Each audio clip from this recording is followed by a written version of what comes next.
And you can start, Trace. All right, welcome. Okay, perfect.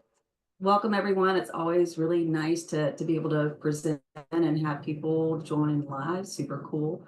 In addition to the people that get to listen later on. So I am Tracy Dixon, one of the few 6-year UiPath MVPs, which means I love to talk automation and now agentic and AI as well. So Priya. Thank you, Tracy and Diana, for having me once again. And I'm happy to be here. I'm Priya Esteves. I'm also a 6-time MVP. And like Tracy mentioned, there's just like 4 of us right now. So, which means we love to share our knowledge. And today we come here with a lot of good information again on agentic automation and also like the certifications. So have fun. And funny enough, there are 2 people in the Americas that are 6-year MVPs, and both of them happen to be ladies, and we're the only 2 in the world. So really happy that worked out for us and we had the opportunity. So thank you, Diana, for making the MVP program so awesome and letting us participate in it. You're welcome. Thank you, guys. So if you have not had a chance, you'll see the Menti code up at the top. We just got a polling question. We'd love to have everybody respond. That's around, that's on the next slide. So go ahead and log into Menti either on your desktop or your phone, so you can participate in our little poll coming up next. All right, so if each of you will respond to how you describe your level of experience with AI. I turned the Menti code on that page so you can see it. Can we add that to chat too? Just let me type it in here real quick. All right.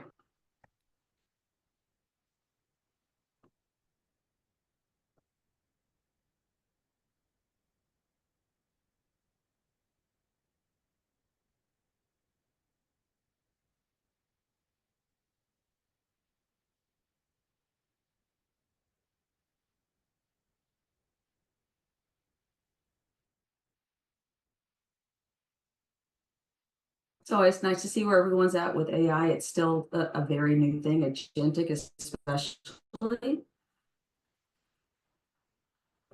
But automation on the whole is new enough that you still have plenty of time to get involved and can jump in at any time.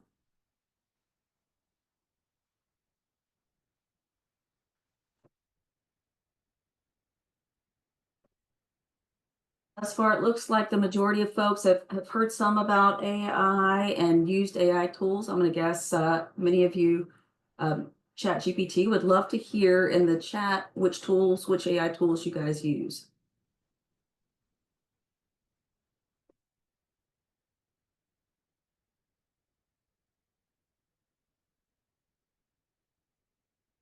Okay, we'll give it a few more seconds and then wrap up the poll. But it looks like many of you are in the same place where you use AI a bit, but not yet building solutions that involve AI, which would include things like document understanding and communications mining, task and process mining, those types of things.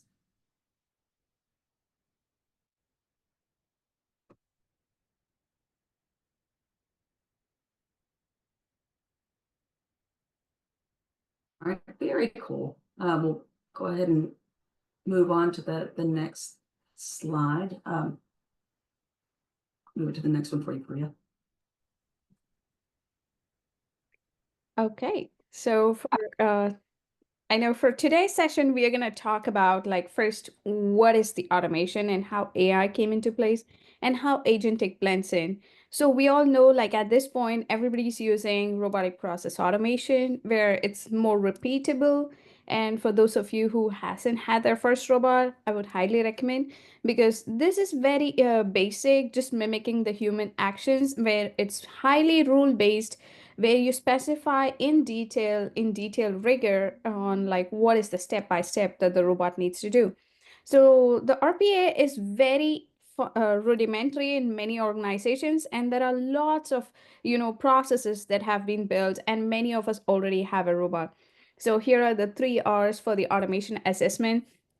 It has to be a routine task, and it needs to be repeatable and highly rule based. And it needs to be high volume so that you get the return and value when you do a process for RPA. And next slide.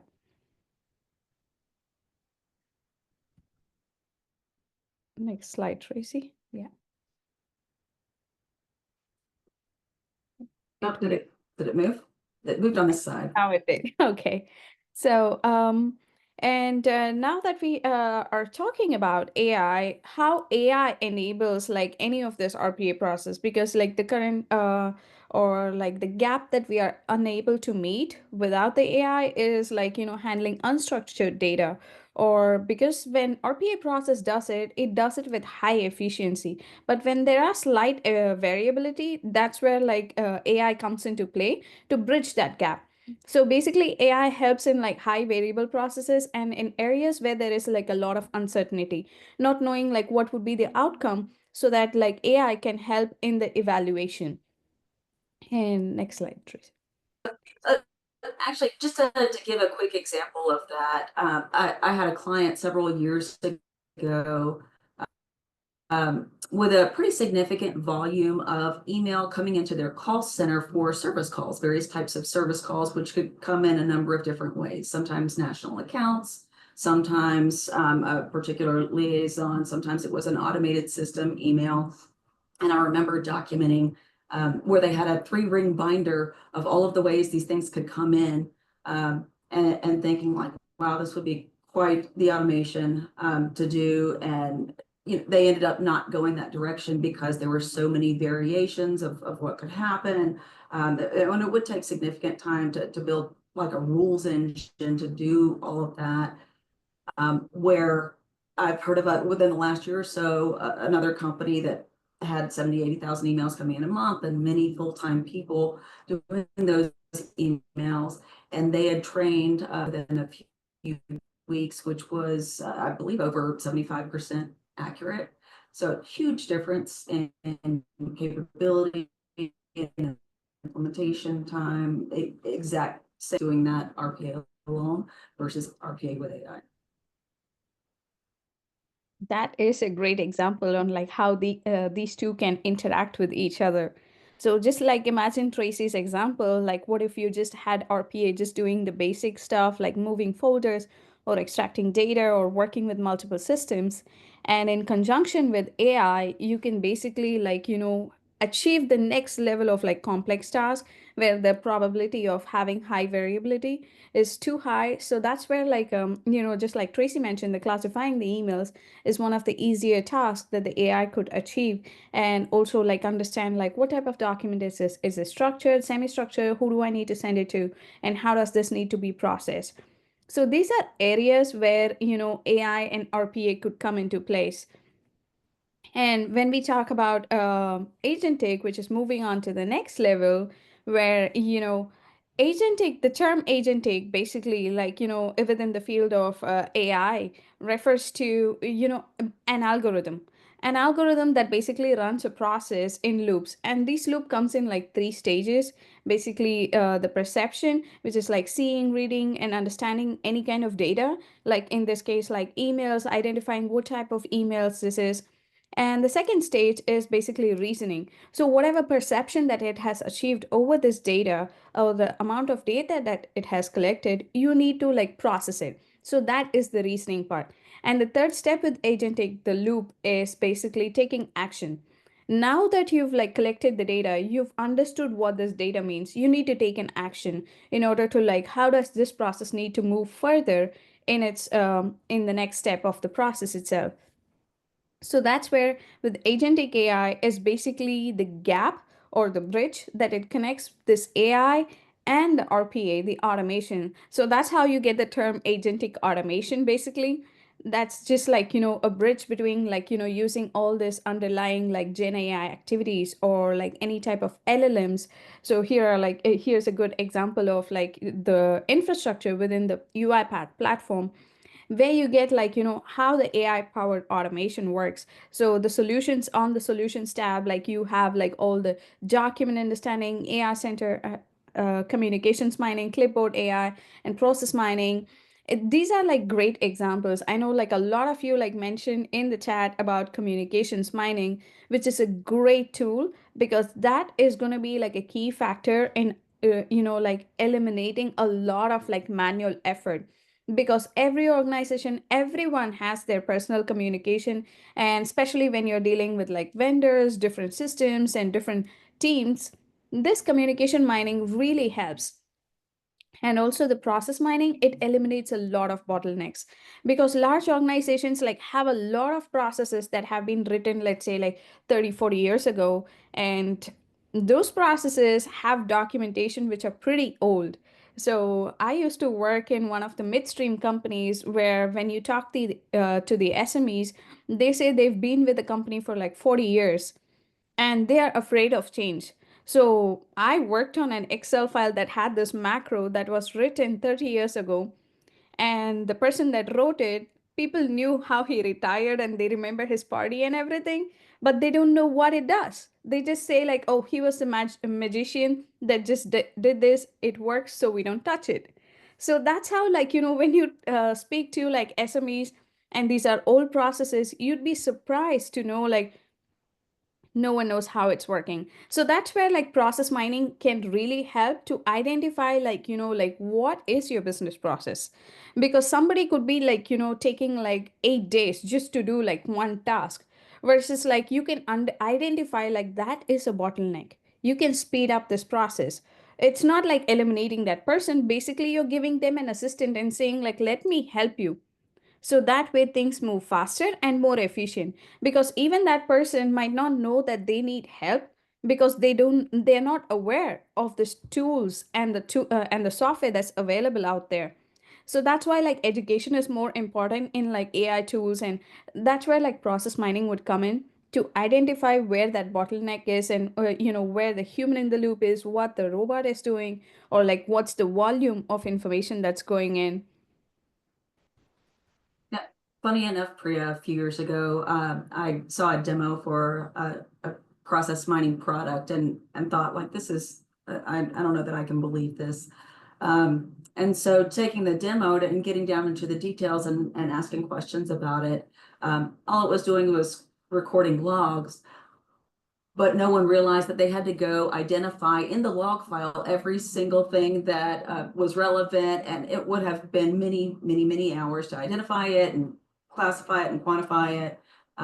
Where you take for granted that the tools now do this on their own with generative AI built into them. But it was, to me, not viable, nothing I would have wanted to participate in, and just not an option alone a few years ago without much AI involvement. Yeah, that's so true. I mean, like currently the process mining tool itself has evolved so much. Like you said, like we had to do like workshops in order to like, just get down to these logs, trying to make sense out of it. So that's so true. And yeah, we talked about agentic AI. So now this is basically, letting you automate a very complicated task. And when we talk about agentic AI, this is basically goal based and not very task oriented itself. So with agentic AI, what you can do is like with agents, you can give them what is the big picture that you want to achieve, rather than saying these are the like nitty gritty details that I want to have, because the AI is going to like learn based on the loops that we talked about, like the perception and reasoning and taking action. That is a loop that is going to constantly learn, and during that loop it's going to learn and make reason only with the help of humans, because not just like having the robots and the data that it's coming through, but also having the human work hand in hand will really help the agent to perform better in standards that you want to achieve. So that's why it's very important to clearly define what is the goal that you want to achieve using the agentic automation. And like any kind of like unstructured like traditional automation can't do by themselves. That's what you want to bring in like agentic automation, because these agents really work well if you define the prompts clearly. And that's where like we really need to be clear with like what your agent needs to do.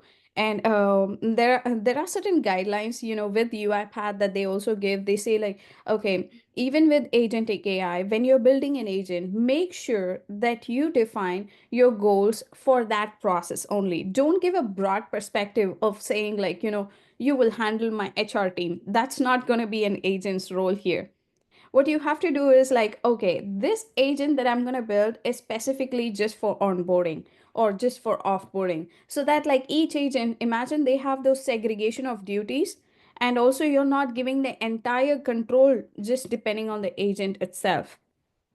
Hope that makes it clear.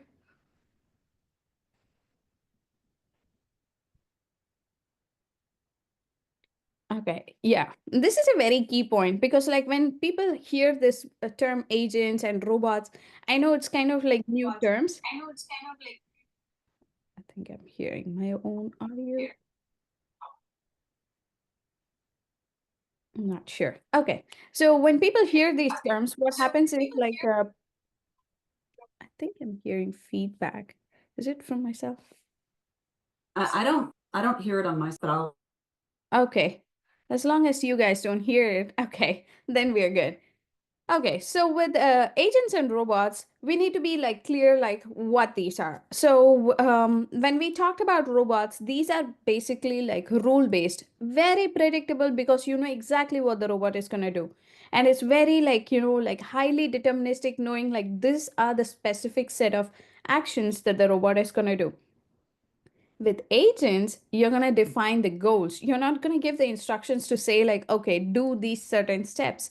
You're going to say like, okay, I will give you a plan, I will give you a guide, and these are my goals to achieve this specific process. So that's how like you differentiate between like robots and agents. An agent could control like could have like multiple robots, and it could work with other agents as well. Whereas like a robot can work with an agent for accomplishing its own task. And like agents are like capable of making these decisions autonomously, so they can be easily adaptable to any variable kind of processes. So let's say like you have like invoice processing system that sends you like 30 different vendors, and each vendor have their own way of sending their invoices, not just the format of the invoices but also like how they send it. Some people like like to send it via email, some people just like to upload it to a SharePoint, some of them just use a file system. So any of these things, like the agents can easily adapt to like tackle that specific task of like invoice processing itself. So here are some of the key definitions that was given by UiPath. And agentic automation, again, it's just a bridge between like automation and the agentic AI. And when you talk about agentic AI, it's basically the Gen AI activities and the LLMs itself. And agents are the actual ones that are executing this task using the natural language processing, and they are the ones that are highly adaptable. And agentic orchestration, it takes it to a whole new level where it's the mastermind that's going to orchestrate the agents and the robots all together to identify, to give you that big picture of what your business process is. Yeah. All right. Let's move. Okay. So we've talked a lot about like the key definitions. Now, to know that what the agentic automation can actually deliver is basically like making that autonomous decision making. Because like robots, what I said, they are capable of following the instructions, performing the task. But in order to add that cognitive capability, which is where the agentic automation comes into play, here you give them that power to like self heal and also like collaborate with like with other skill set, like with other robots or with other agents to make those decisions. And these agents are going to be like continuously learning, so based on every step of the action that it goes through, it's going to keep learning. And again, like this is going to work in highly adaptable situations where there is like slight changes, like minor things that are happening. These are going to be like very key areas, and these agents are capable of working with multiple agents. So you could have one super agent controlling 5 sub agents as well. So you can easily scale any of the agents that are within the UiPath platform. And one thing is that like with UiPath, you get like, some of the with the agent builder, they give you this basic, templates, like so there are like, out of the box agents that you get that you could try and use. And you could test out like different agents to see like which one fits the process. And again, whenever you try to build specific agents, again, make sure what is the goal that you're trying to accomplish, because that is more key rather than you just trying to test out a tool or product. Yep, next slide.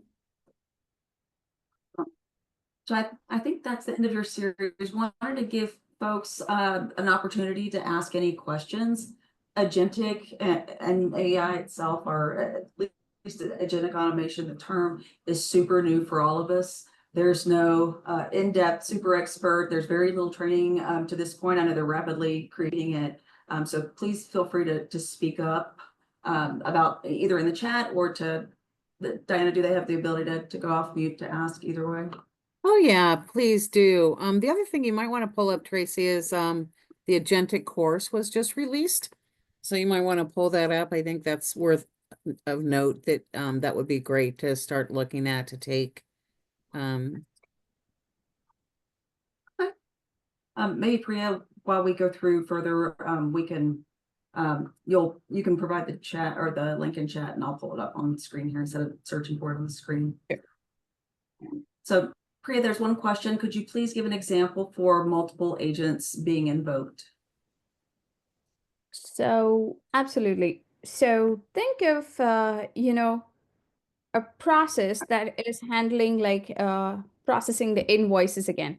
So this is a very simple example, or like where the invoices or like claims processing, that's a very great example. So when somebody submits a claim and there is like a resolution or like a dispute that needs to be handled, you can have like like first the robot go through like process the claim, and then you identify that there is a dispute. Now you give that to an agent that basically does just the dispute only, the claim dispute.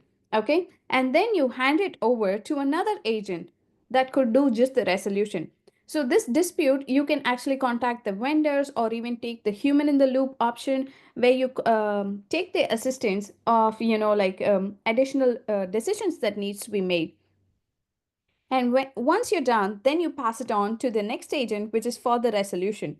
And with that resolution, what you could do is like that agent could basically contact the vendor, get more additional forms or get additional data that it needs to do, and then involve like your manager or somebody to perform that assistance in terms of like assisting the agent to make the decision. And then it can hand it off to another robot that basically uploads it to an ERP system or any other tool that is available.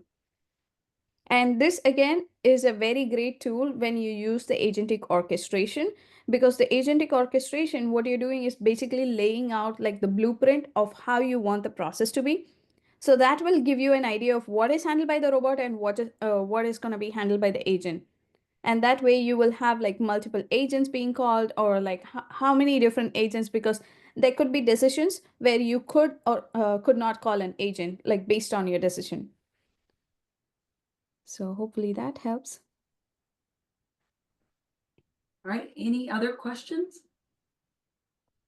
I believe, Priya, I read that agents are more reliable or can be than typical automation. And I imagine that might be because you can specialize them in given areas, so they don't have to cover so many things, but can just be a super agent with just that particular area, just their single focus. Yes. So, Tracy, I'm just sending you One the other, course. all right, perfect. One new question, would this be handled by AI Center or more of an attended automation? Are you talking about that specific example? Okay. Yes, regarding the example you gave. Yeah, so that would be with the agentic orchestration in this case. So that's another tool that's in private preview. So which should be coming out pretty soon. There's an agent builder tool. This is not a part of the AI Center itself. So this is like a separate product, just like how we have document understanding or communications mining. This is like another, SKU that would come out. And if you haven't, like maybe check out the insider preview portal there's a wait list for the agent builder and the agent orchestration. So maybe you could sign up for the wait list, and once it gets, at least to the private preview, like you could, or the public preview, like you could get access to it and test it out for sure.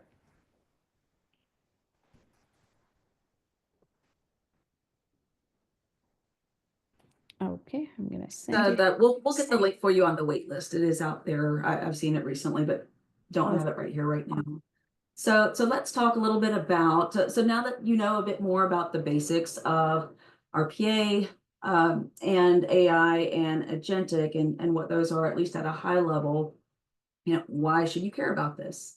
Well, the answer is that it is like a freight train coming at us super fast. And so being here early and getting involved early, you can quickly become the resident expert on even just knowing what agentic automation is and knowing what those things are at a high level. You can quickly gain expertise and make that available to your organization, because so many organizations are going to be using this even this year.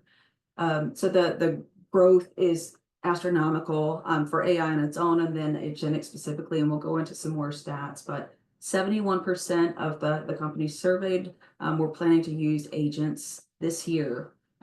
There's not that many folks that know much about agentic at this time, so it is absolutely an amazing time to jump in and start to learn everything you can about it. Whether that be the technical side of things or the business side of things, to at least know what makes a good agentic use case and what might work out.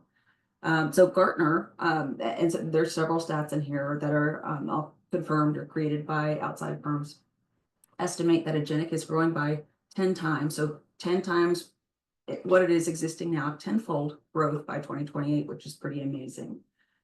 So it is the perfect time, just hearing the term agentic and being able to tell people what it is, really kind of gives you a leg up on others. And now that there's courses available where you can start to learn a bit more, it's really like the golden time to get in early. So to give you some more details, Gartner names this a top 25 trend for this year. From 2023 to 2024, agentic really didn't exist in 2023. There was no revenue attributed to it, 400 million last year. So it's happening very quickly, and there are not tons of organizations that have even tried to use it at this point because it's so new. But it's coming fast, and training is starting to be out there. So like we talked about before, explosive growth 10 times by 2028. And that does not leave RPA behind. With agentic being the combination of RPA, email is going to be delivered a certain inbox or delivering it to certain departments. Those more prescriptive pieces still have to be done and plugged in to the agent. That then we'll do the pieces that are a little bit more of the gray areas that and can involve a human in the loop as well. So not exclusively doesn't necessarily have to be just the agent alone. That's still projected to double by 2028. So it's still significant growth in that area. There are all kinds of roles that will be needed related to this. So strategy, analysis, project managers, change management folks, especially. I think that's one of the most, and you guys are here learning about this super early in the cycle. So now is the time to jump in. I couldn't say that enough. And the price is fantastic on the training, because UiPath makes all of this available for free. So we'll give you more details about what to plug into to learn more about agentic and AI, whether on the technical side or the business side.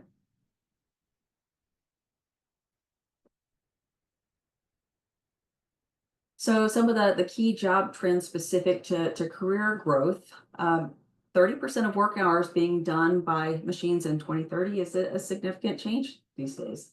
There are not a whole lot of administrative only focused roles that are being made available. The workforce has already been shifting toward more high EQ roles, what more, talking to customers, building relationships, making decisions, and those that are more technical to support robots and automations, AI to help build things. And then if you have both of those skills, even better. But those are the huge growth areas where there's definitely a declining trend in the more administrative task roles. So the estimate from McKinsey is that 24 million workers across the US and Europe will need to transition careers soon. 71% of AI executives talk about AI causing them to increase what they're planning as far as their automation. So like we talked about before, some use cases and some scenarios were a lot more difficult in the past and maybe something that wouldn't be undertaken because they were so complex. But now there's a whole lot more that can be done that wasn't necessarily viable or easy enough to do before. So huge trend in that direction. STEM, including tech roles for sure, are definitely growing, and you guys have the opportunity to take all of the training that's available. Nothing is gated, all of it's available for you. So really you're only limited by your desire to learn more, which I love. So now that you know that there's definitely a need for more, more career opportunities for sure in this area, how do you get involved in all of that? How can you jump on it? Any questions from the chats?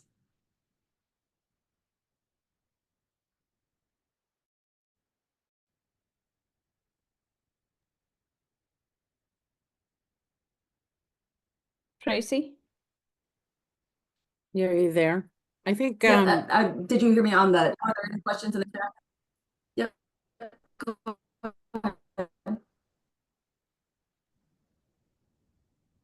I think there's just a couple I'll of take a questions look through about here. the agentic builder waitlist. It said somebody said they joined Quran Okay. a week back, but didn't get an update. Yeah, I'll take that one. So, So my current- understanding, yeah, go ahead, Tracy. so I Tracy, we can't hear you, know so I'm that gonna let they, Priya answer. it's not necessarily. Yeah. Yeah, sorry, Tracy. I don't know, like something's like going on with the audio, like there's a intermittent issue, I guess.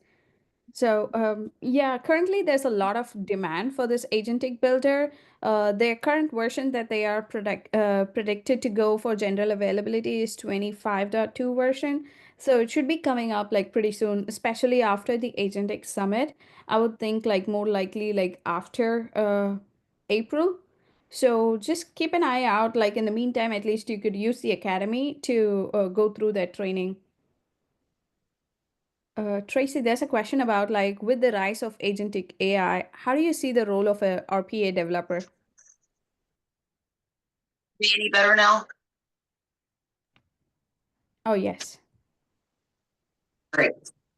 So did want to add on the wait list for agentic. They do they set up people once a week, set up folks once a week. So there's a natural delay in the process due to that. So it may not be immediate that you hear back once you're taken off the wait list and then set up. There could be a little bit of delay in there.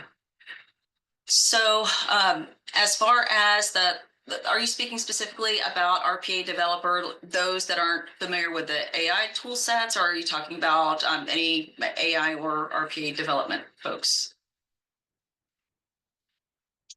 So at least the current guidance, now I see the question at the bottom about agentic. They do recommend that you have the basics for automation developer already completed. Not that you have to, you could go in the direction of learning AI alone, but right now they're definitely intercombined where it's best to know them both together. So they're recommending that you know or at least have taken the coursework in the automation development side before you get any certification in the AI side. So really that's a recommendation. If you feel comfortable and want to run with it and have that particular specialty, you're welcome to take any courses you'd like in really any order. Most of the time there's not a required progression. You can jump to an area that you're super interested in and run with that. It doesn't necessarily have to be taken in any certain order. Yeah, and I'll add to that for Tracy's comment as well. So, Praveen, to your question, with the role of RPA developer with agentic AI, like I mentioned, agentic AI is going to work in conjunction with the robots. So, we are still going to need like robots to be built for the agents to perform that task, because even the agents need to like do that specific task using the robots. So, it's going to work hand in hand.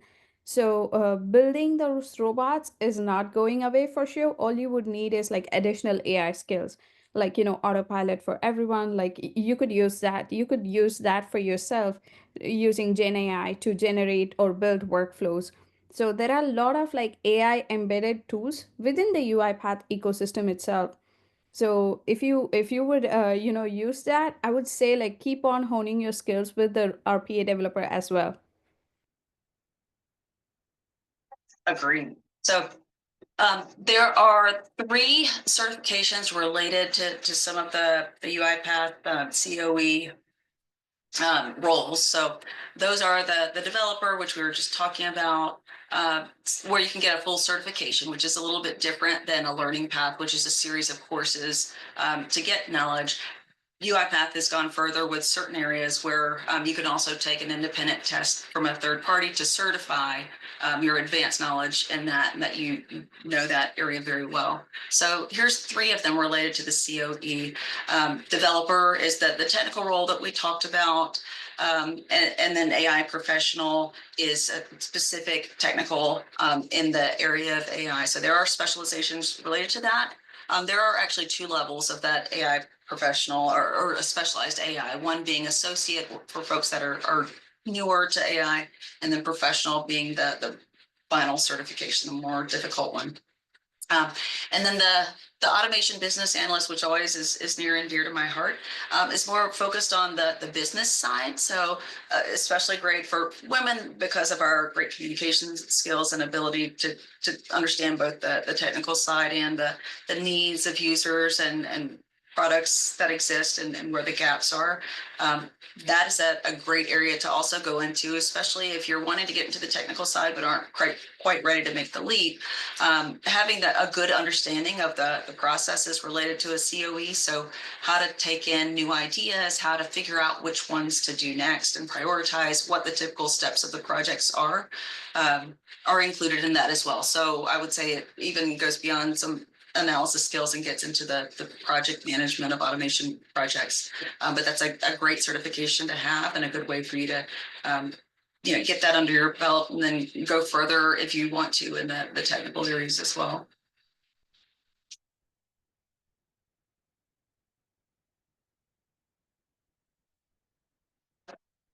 Folks know that just because there may not be a certification path yet, there are a number of other roles that are critical to an automation center of excellence over time. It's certainly not, you're not going to have this full suite typically when a company first starts their program, but over time, as they get to do more and more automations, they'll tend to grow into some of these roles.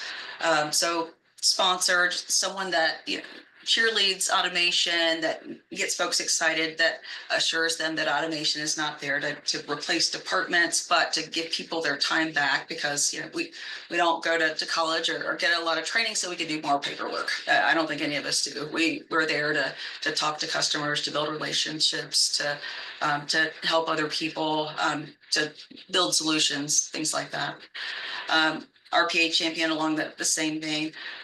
Change manager, we talked about that a little bit before. I think it's critical.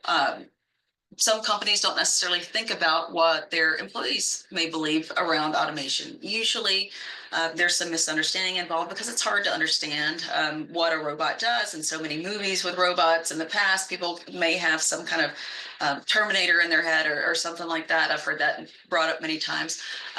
They don't realize that when an automation program comes in, that it makes their day better because they don't have to do something that they didn't want to do, like their expense report. Nobody's jumping for joy to do that, at least not in my world. So making sure that the communication is there and folks understand why you're doing something and what it's there for, and are assured about the types of things it does and does not. So they feel secure in their roles. In addition to that, the solution architect, Priya and I both have this type of role as part of what we do in our careers, is putting the pieces together, solving tough problems, making sure the solution is using the best approach. Kind of the higher level developer that has had more experience, that understands the ins and outs and how to put pieces together to design a whole solution and come up with the way to answer a given question from the customer base. So on the infrastructure engineer side, those are folks that know how to just set up systems, how to connect to the cloud products, if not cloud, how to set up whatever servers or computer systems may be needed to support that given client, but how to get the inner workings done so everything's online and in order. And then supervisor could be that project management type role, could be folks that are keeping a high level look at the automations that are in place. There's a lot of different roles that you could play there, but it is important to make sure to have somebody actively managing the work and making sure that also the successes are visible as well, that folks know how much money, time, hardship is saved over time over while you're building your automations, because it's easy to forget after something's been out a while how much somebody has not had to spend time doing 3 years later, for example. So making sure that continues to be visible. Tracy. All right, anything? Yeah, there's a question. I cannot answer that in the chat, but I want your thoughts on this. So Sam's asking, do you feel the job market is open to those without a college degree, but UiPath certifications along with the experience? What's your take? I know at our company, we have hired folks with that circumstance. I think it's a lot more difficult without the certification, especially if you're newer to the role, because you don't have that verified knowledge validated from a third party. So I put a lot of stock in the certification process, especially if someone has not spent time in an automation role or AI role in the past, because you do have that verification of knowledge. And it's not an easy exam. None of the certification exams are easy. So I do feel like it opens that up. We don't have I think a degree is preferred most of the time, but we don't have a hard requirement that it absolutely must be there if you do have a certification.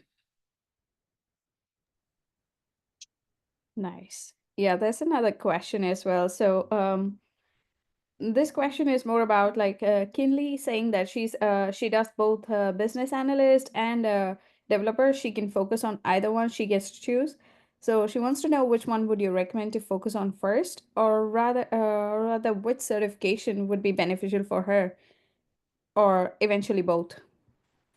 So I can serve both roles. I'm sure Priya can as well. Pretty much any role on an automation project these days. Typically, you don't have to pick. At least I don't. I could be any of them. Typically, I like to play one or the other on a given project, so I don't have my fingers in too many pies. But I have both certifications. I have the advanced developer professional certification and the business analyst. Use them both interchangeably. So I myself wouldn't pick. I would go with both if I had to. If you do need to choose one route or the other, where they want you to specialize at your company, pick what you enjoy the most. That would be, you go to work and really enjoy what you're doing, then I think that's a good day. Yeah, and I would say the same thing. Like you could fit into any role, but if you had the choice or you were given an option, I would just, at least personally for me, I would focus on the developer role, because once you become a developer, you get the broader picture as well, and it's easier to revert back to a business analyst. And for women, it's a lot, easier for the role, because like we are great communicators. You can really like understand the business process and translate that to the developers in the technical perspective as well. So I would say, like, if you just reverse the way that you do it, maybe like do the developer first, because then you take the business analyst, you'll be like, oh, this is a piece of cake. You can easily do it. Say developers tend to earn a little bit more, so there's that as well. So these are the two certifications related to AI specifically. There is the I wouldn't call it really junior level. It's very worthwhile to go for it, but There are some more products on the professional side. So if you want to get your feet wet and kind of test your knowledge, you can do the associate first. You don't have to. You can go straight to the professional certification. But both of those are available. And the learning paths are out there at academy.uipath.com, where you can, a whole certification page, you can click on it and go to any of them that we've talked about today, as well as others. There are a handful of other certifications. So in the same way, which I'll show you in just a minute, out at the Academy, there are learning plans. Some of them specialize toward a certification, some of them not. So there is a COE Essentials. It is, I want to say, under 6 hours, like a single digit of hours, so not very long. That is not a whole lot that you have to do to get familiar, and at least you can understand the basics of what a COE does. COE can start with a fractional time from one person, as far as you probably need some additional technical support from someone, but as far as what's needed to start to gather ideas for automations, and then potentially get the funding needed to go build those in the future. So it's not, when we say COE, sometimes people have the perception that it's the whole board of people, and it can really start part-time with a single person with support within your org. There's also a specific learning plan for the project manager role, which you get some of in the business analysis track. But if you're looking really to be more of a manager to support automation implementation, or to even just support automations that are in production, there's a track specifically for that as well. And when I say automation, if you look through the learning plans, pretty much everything has AI embedded all throughout. So that's not exclusive of one or the other at all. UiPath very much realizes that agentic, that AI, that combining all the things, humans, AI and automation are the way that things are going. And so they're very keen on making sure that is in the learning plans throughout, and that's what they serve up to you. And these are very well done, by the way. If any of you guys have not taken training yet, they're so well done that that I found myself wanting to go to the next course. Other companies, not as much. There's a good mix of lab and written. There's a lot of audio and video throughout. So they do really spend a good amount of time and put quality information out there. Resource-wise, I'll go through these quick, and then I'll show you a couple of examples of things that you can find online. Hopefully you guys are deciding what your next course might be, or what your first course is if you haven't done any yet in the Academy. We want to make sure that you feel supported, that nobody is alone and hitting the wall or has a question that they can't get answered. That's how I started it, is asking a bunch of questions out in the different forums and chats whenever I was trying to learn myself a few years ago.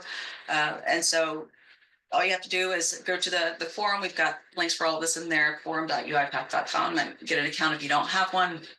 And we make all of these things available within the UiPath community. So plenty of documentation out there, but also the ability to connect with others, to ask about if other people have run into a specific error, to ask about their career growth or what they did to move into the roles they're in, and so on. Within the forum, there's a community champions page as well. So plenty of folks that you can reach out to within the forum to ask any questions that you have. Just by nature of being on the MVP team, you know that we love to talk automation and love to help. So please reach out to any of us, and we're always happy to give guidance on whatever you may need. So here are your links if you don't have these already. Make sure to get those and to set yourselves up in each of these if you have not already. A couple of demo pages I'll pull up.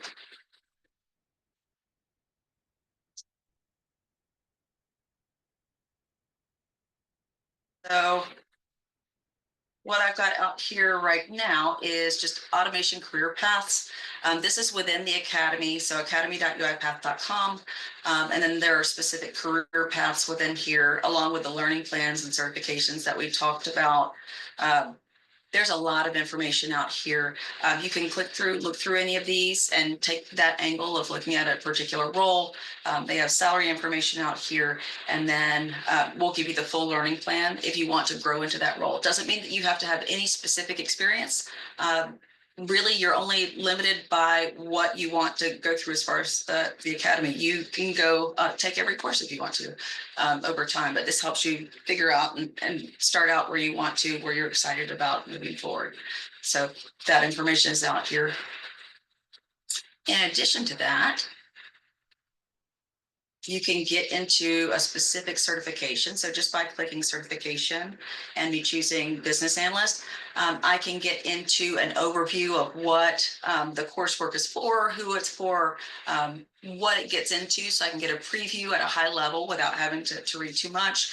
And then I can get into the learning plan. And it actually goes through the structure so I can see what the different courses are. I can jump around if I so choose. I can see how long it takes on average, etc. I do believe there is a place where there are jobs. I don't necessarily have the link to it, but I believe there's something out in the forum. And I want to say that there's a career area in the Slack channel as well, the UiPath community Slack. But you do that. I know that there are resources out there because I've seen this before. Similar to the business analysis are the AI tracks where you can get a preview of which one might be best for you if you want to jump into that, and what the completion time is. These are not exclusive, so there's a lot of overlap between the different certifications. You'll find that once you take one, it counts everywhere. So you'll find that you've already got some credits, so to speak, if you're getting into a different track in the future.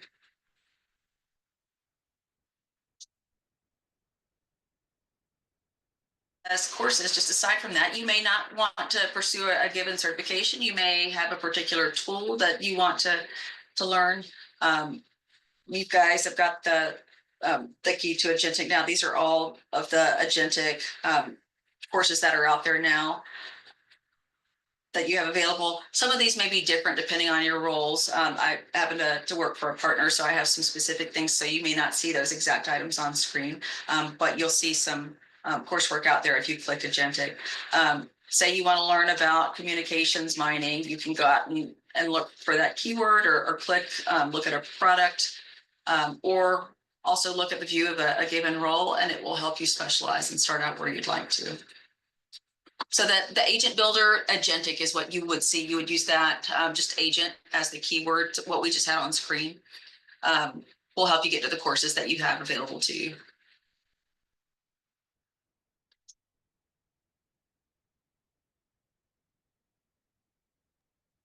But on the whole, I know I pretty much took all of the courses that I could. Now there's so many, I don't know how long it would take me to do those, but don't feel limited. You don't need a computer science degree. You don't need to have experience in a given role. You can go learn about anything. You can then create automations for yourself, your org if they're willing.